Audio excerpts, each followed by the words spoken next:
안녕하세요. 패스트5 하이픈 디자인팀 이경환 PM입니다. 오늘은 워크플레이스 전략을 기반으로 한 인테리어 RFP 작성법에 대해 말씀드리도록 하겠습니다. 인테리어를 하기 전에 사무 공간을 바라보는 관점을 돌아볼 필요가 있습니다. 리더들은 사무실을 조직 성과 향상을 위한 전략적 도구로 바라봐야 합니다. 이러한 마인드셋을 가지고 접근하는 것이 바로 워크플레이스 전략의 출발점입니다. 오피스 공간은 이제 더 이상 단순한 업무 장소가 아니라 직원을 위한 투자이자 기업의 경쟁력을 높이는 핵심적인 수단이 되었습니다. 이를 통해 기업은 궁극적으로 더 높은 생산성을 달성하고 우수 인재를 확보하며 지속 가능한 성장을 이룰 수 있습니다. 글로벌 건축 설계 회사 겐슬러에 따르면 훌륭한 워크플레이스 경험을 제공하는 것은 직원의 행동, 참여도, 그리고 회사와의 관계에 긍정적인 영향을 미치고 나아가 성과 향상에 유의미한 영향을 끼친다고 합니다. 훌륭한 오피스 환경에서 근무하는 직원들은 그렇지 못한 환경의 직원들과 완전히 다른 모습을 보입니다. 이들은 업무 성과를 높이는 다양한 행동을 자발적으로 실천하고 무엇보다 성장 지향적인 마인드셋을 갖추고 있습니다. 그렇다면 이러한 워크플레이스 전략을 통한 새로운 오피스는 과연 어떻게 만들어 가야 할까요?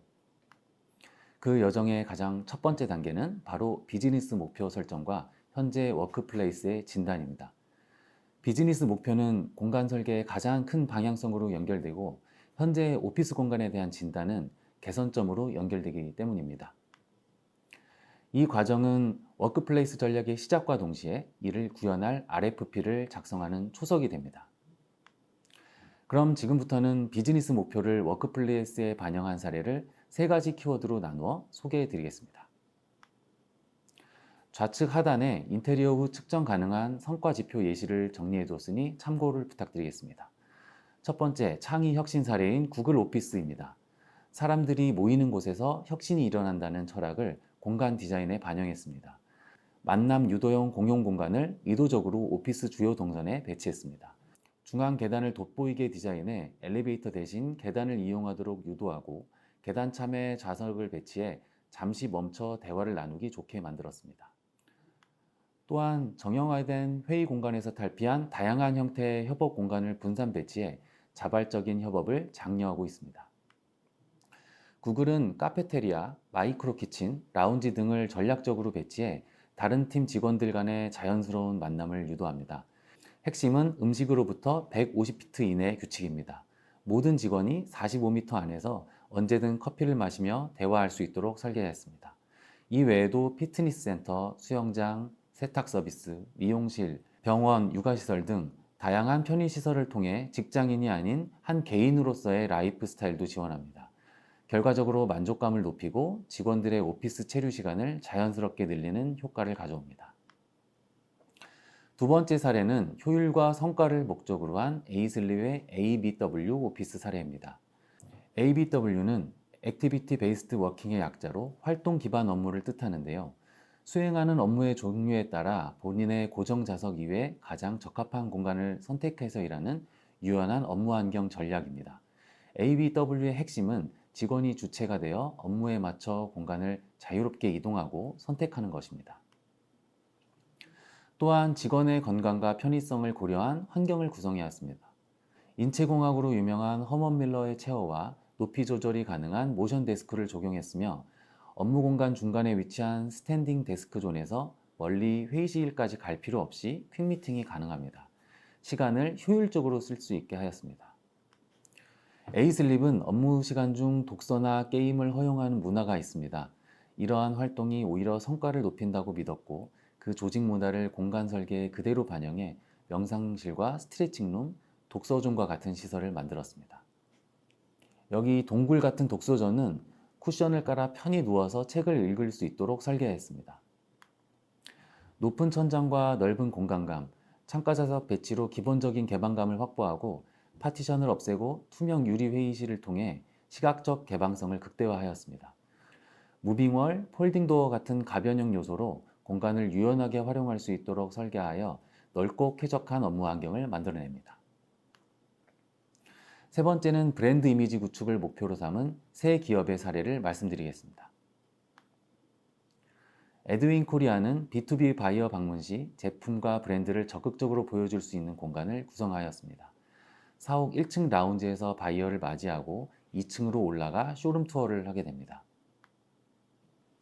스킨케어 상품을 체험하고 씻을 수 있는 클렌징 존을 준비하였고, 쇼룸 투어 후 바로 회의가 가능하도록 동선을 최소화해 미팅룸을 구성하고 해당 층의 카페테리아도 함께 세팅해 B2B 바이어 미팅에 최적화된 공간 설계를 구현하였습니다. 에어비앤비 오피스는 아름다운 인테리어를 넘어 기업 철학을 공간에 구현한 사례입니다. 어디든 내가 속한 곳이라는 브랜드 슬로건을 물리적 공간에 표현하였습니다. 가장 특징적인 건 전 세계 에어비앤비의 인기 숙소를 그대로 복제한 회의실입니다. 뉴욕의 아파트, 파리의 다락방, 일본의 전통 가옥 등 각기 다른 테마로 꾸며져 직원들이 일상에서 여행하는 기분을 느낄 수가 있습니다. 결국 에어비앤비 오피스는 단순한 인테리어가 아닙니다. 직원들에게 기업 가치를 지속적으로 상기시키고 브랜드를 체험하게 하며 창의적이고 자유로운 문화를 물리적으로 구현한 브랜딩 전략인 것입니다. 마지막으로 카카오 게임즈입니다. 카카오 게임즈는 면접 공간을 단순한 대기실이 아닌 지원자에게 긍정적인 경험을 제공하는 전략적인 공간으로 활용합니다. 대기하는 동안 프라이빗하게 옷매무새를 점검하고 마인드 컨트롤도 할 수 있습니다. 대기 후 바로 옆에 있는 면접실로 들어가 면접을 보게 됩니다. 면접 후 직원 라운지와 웰컴 데스크를 거쳐 나가는 동선을 통해 좋은 근무 환경을 보여줍니다. 여기서 일하고 싶다라는 인상을 심어주고 인재 채용의 진심이라는 기업의 긍정적인 이미지를 구축하게 됩니다. 네, 지금까지 혁신, 창의, 효율과 성과, 브랜딩이라는 비즈니스 목표를 인테리어에 반영한 사례를 살펴보았습니다. 그럼 지금부터는 비즈니스 목표를 공간 안에 담아낼 수 있는 효과적인 방법인 RFP 작성법에 대해 본격적으로 말씀드리겠습니다. RFP는 Request for Proposal, 즉 제안 요청서입니다. 발주자가 프로젝트를 진행하려고 할 때 요구사항부터 예산, 평가 기준까지 모든 조건을 정리해서 제안자들에게 내놓는 문서입니다. 이 문서가 있어야 제안자들이 정확하게 무엇을 원하는지 파악하고 그에 맞는 해결책을 제시할 수 있습니다. 결국 프로젝트 전체를 관통하는 소통의 가이드라인이라고 보시면 되겠습니다. 일반적인 기본 구성은 다음과 같습니다.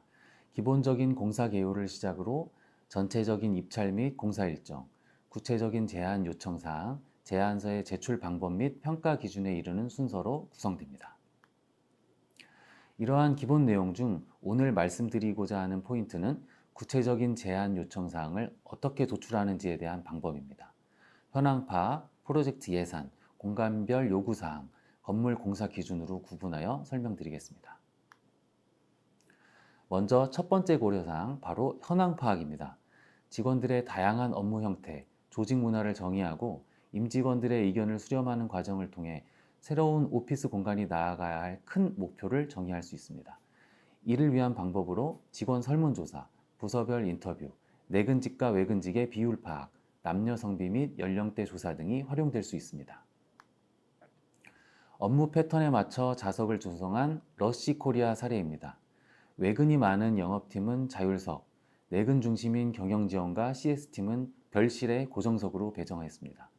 결과적으로 불필요한 자리는 줄이고 편의성은 높여서 공간 활용도와 직원 만족도를 동시에 잡았습니다.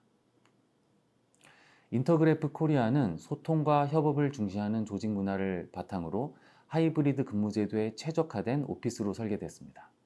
HR 등 백오피스 부서는 고정 좌석에서 주 2, 3일 재택과 병행하고 마케팅 팀은 사무공간의 곳곳에 다양한 자율 좌석을 활용합니다. 오픈된 라운지 공간을 통해 자연스러운 만남과 협업이 가능한 환경을 만들어냈습니다. 사무실 인테리어 목표와 공간 전략을 수립할 때 임직원 의견을 청취하는 경우도 있습니다. 이때 주요 설문 문항으로는 연령, 성별, 소속, 직위에 대한 기본 정보부터 업무 공간, 회의 공간, 지원 공간별로 만족도와 이용 형태, 개선 의견을 수집합니다. 이러한 세부적인 데이터를 바탕으로 더 세밀한 공간 기준을 수립할 수 있습니다. 웨비나 후에 설문 문항 예시를 담은 콘텐츠를 발표 자료와 함께 챙겨드리겠습니다. 임직원 의견을 청취하는데 리소스가 많이 필요한 것은 사실입니다. 이것이 정말 필요할까라고 많은 리더분들께서 궁금해하실 수 있습니다. 그런데 조사를 하면 할수록 더 좋은 인테리어 결과물을 얻을 수 있고 의견을 물어보는 것만으로도 구성원들의 소속감을 제고하는 효과가 있다고 자신 있게 말씀드릴 수 있습니다. 하이픈 디자인의 2025년 조사 결과 임직원 의견을 듣는 기업은 아직까지 27%에 불과합니다. 하지만 요즘의 기업 주요 구성원으로 떠오른 MZ세대를 위한 인테리어를 어떻게 해야 하는지 고민하시는 리더분들이 많이 계십니다. 특히 MZ세대는 Y를 중시하고 자신의 의견 반영을 당연하게 여기는 세대입니다. 이들에게 오피스는 단순한 업무 공간이 아닌 가치관과 라이프 스타일이 담긴 공간입니다. 그래서 다양한 세대를 아우르는 공간 인테리어를 위해 임직원 의견 청취를 추천드립니다. 현황 파악이 끝났다면 이제 예산을 세워야 합니다. 가장 먼저 할 일은 인테리어 업체 견적에 무엇을 포함하고 무엇을 제외할지 명확하게 구분하는 겁니다. 이는 참여하는 업체들에게 명확하게 기준을 제시하고 가격 평가에 있어서 변별력을 높이는 중요한 과정입니다. 또 냉난방은 견적에 포함이 되나요? 라는 질문들이 RFP 발송 후에 쏟아지는 걸 미리 방지할 수 있어서 업무 효율성도 훨씬 좋아집니다. 전체 예산을 세울 때 어려워하시는 부분이 얼마를 투입해서 어떤 퀄리티를 얻을지 미리 가늠하는 부분이 되겠는데요. 인테리어 공사비는 결국 마감지 스펙에 따라 결정됩니다. 각 공사비 범위에 따른 바닥, 벽, 천장의 자재별 단가 및 사례 이미지를 기준으로 평당가 산정 시 참고하실 수 있는 좋은 가이드가 될 것입니다. 이 자료도 발표 자료와 함께 챙겨드리겠습니다. 다음은 공간별 요구사항을 수립하는 단계입니다. 사무환경은 크게 업무, 회의, 임원, 휴게, 수납 라운지 공간으로 분류할 수 있습니다. 각 공간별로 필요한 요소를 세분화해 기준을 수립합니다. 업무 공간의 예시를 보면 전체 좌석수, 팀장석 구성, 사무가구 세부 사양 등을 명시하였습니다. 회의 공간의 작성 예시에서는 회의실의 규모와 개수, 회의실 내부의 기능적 요소 등이 기준으로 제시될 수 있습니다. 이 두 가지 예시를 통해서 말씀드리고 싶은 점은 RFP를 디테일하게 작성할수록 공사 중 급작스러운 의사결정이나 변경사항을 줄일 수 있다는 점입니다. 인테리어는 선택과 결정의 연속인데 이 과정에서 담당자들의 업무 스트레스가 과도해지는 문제도 있고 공사 기간과 비용이 늘어나는 결과를 초래하기도 합니다. 사전에 RFP를 꼼꼼하게 작성하면 이런 리스크를 확실하게 줄일 수 있습니다.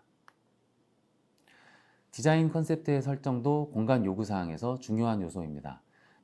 다양한 기업의 오피스 인테리어 사례를 서치해 희망하는 레퍼런스 이미지를 제시하고 보다 더 구체적인 디자인 키워드를 함께 명시하는 방법을 추천드립니다.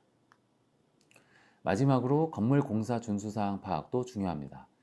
해당 건물의 공사 기준이 명확하게 제시되어야 인테리어 업체의 견적에 대한 변별력을 가질 수 있고 공사 중 예상치 못한 비용 증가와 기간 변동을 예방할 수 있습니다. 요약하자면 앞서 설명드린 4가지 사항을 잘 반영한 RFP를 통해서 프로젝트의 불확실성을 감소하고 효율적인 자원을 배분하고 입찰의 투명성 확보 그리고 고품질의 결과물을 확보하는 결과를 얻으실 수 있을 것입니다. 각 부분별 참고 자료집은 웨비나 종료 후 만족도 조사에 참여해 주신 분들께 발송드리겠습니다. 특히 오늘 웨비나를 신청해 주신 리더분들께는 저희가 발간 예정인 다양한 기업 RFP 사례집을 사전 공개로 제공해 드리겠습니다.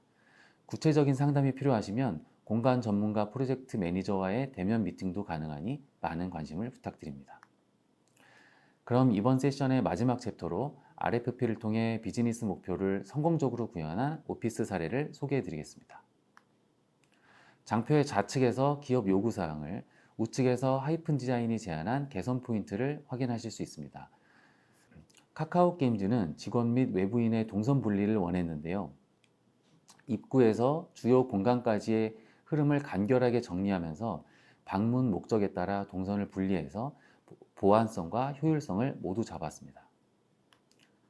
또 ISO 인증과 ESG 경영 방침에 따른 재활용 소재 활용 요청에 라운지 상부에 재활용 플라스틱으로 만든 패널을 적용했습니다. 카카오 직원과 방문객을 연결하는 중심 허브라는 시각적 아이덴티티를 부여하면서 펠트 소재와 함께 소음 흡수 기능도 더했습니다. 웰컴 데스크에도 폐 플라스틱을 활용해 버려진 자원이 새롭게 태어나는 리버스의 메시지를 담았고요. 카카오 게임즈의 창의성과 순환적 사고를 공간에 표현한 요소입니다. 창가에 있는 테이블 상판은 커피 부산물로 만들었습니다. 커피박 987잔 분량을 압축 가공한 업사이클링 소재로 만들어 친환경 메시지를 담았습니다.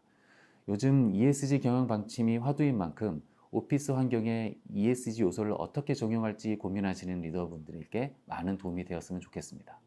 다음은 그린피스 서울 사무소 사례입니다. 주요 요구사항은 유니버설 디자인, 좌율 좌석제 도입, 공간 활용성 증대입니다. 원래 6에서 7층 2개 층을 사용하는 것을 업무 성격을 고려하여 공간 컨설팅을 통해 6층 1개층만 사용하도록 결론을 도출했습니다. 임대 면적이 감소되면서 비용은 절감되며 효율적인 업무가 가능한 공간 설계가 가능했습니다. 이에 대한 솔루션으로 가변형 회의실을 구현했습니다. 고정된 벽 대신 무빙얼과 이동형 가구로 필요에 따라 공간 크기와 형태를 자유롭게 조절할 수 있습니다. 그린피스는 유니버설 디자인 원칙을 적극적으로 적용해 나이, 성별, 신체 능력과 관계없이 모든 사람이 편리하고 안전하게 이용할 수 있는 공간을 만들었습니다. 휠체어 이용자를 위한 바닥턱 제거와 경사로를 설치하고 시각장애인을 위한 점자 블럭과 사인을 반영했습니다. 이러한 유니버설 디자인은 그린피스가 추구하는 포용성과 평등 가치를 구현한 사례로 요즘 화두인 ESG 경영에서 강조하는 사회적 책임을 오피스 공간에서 실현한 모범 사례라고 할 수 있습니다. 마지막으로 풍림푸드 사옥 인테리어 구축 사례입니다. 수직 공간 층별 구성이 수평 공간보다는 조금 더 난이도가 있습니다. 그래서 수직 공간 인테리어 팁 몇 가지를 드리자면 첫 번째는 소음 레벨별 배치입니다. 아래층에는 고객 접점이나 회의 공간처럼 활동성이 높은 공간을, 위층으로 갈수록 집중 업무가 필요한 조용한 공간을 배치하는 것이 효율적입니다. 두 번째는 업무 연관성을 고려한 배치입니다. 자주 협업하는 부서는 같은 층이나 인접층에 두고 독립적인 업무를 하는 부서는 분리해서 배치하는 것입니다. 6층의 대표이사실과 5층의 경영지원실을 가까이 배치한 점이나 2층의 식품연구소와 3층 시식실을 같이 배치한 점이 그러한 방침입니다. 또한 풍림푸드는 식자재 유통업체이기 때문에 물류와 샘플 동선을 고려했습니다. 시식이나 실험 업무가 있는 공간은 외부 반입이 용이한 저층부에, 전략 업무를 하는 대표이사실과 경영지원 업무는 상층에 배치하는 방식입니다. 마지막으로 보안 레벨에 따른 구분도 필요합니다. 외부 고객이 접근하는 라운지는 1층과 2층에, 핵심 경영진이나 기밀 업무는 상층부에 배치해서 자연스럽게 접근을 제한할 수 있습니다. 이러한 원칙들을 통해서 수직 공간 설계의 기본 원칙을 수립하시면 됩니다. 신선하고 깨끗한 이미지를 연상시키는 녹색 계열을 포인트 컬러로 사용해서 식자재 유통이라는 기업의 핵심 사업 가치를 시각적으로 전달하였습니다. 지금까지 기업의 워크플레이스 전략을 기반으로 한 인테리어 RFP 작성법과 다양한 사례에 대해서 설명드렸습니다. 새로운 사무 환경을 계획하시고자 하는 리더분들께 작게나마 도움이 되셨기를 바라면서 웨비나 종료 후 설문조사에 응해주시면 오늘 설명드린 자료를 보내드리도록 하겠습니다. 그럼 귀한 시간 내주셔서 감사합니다.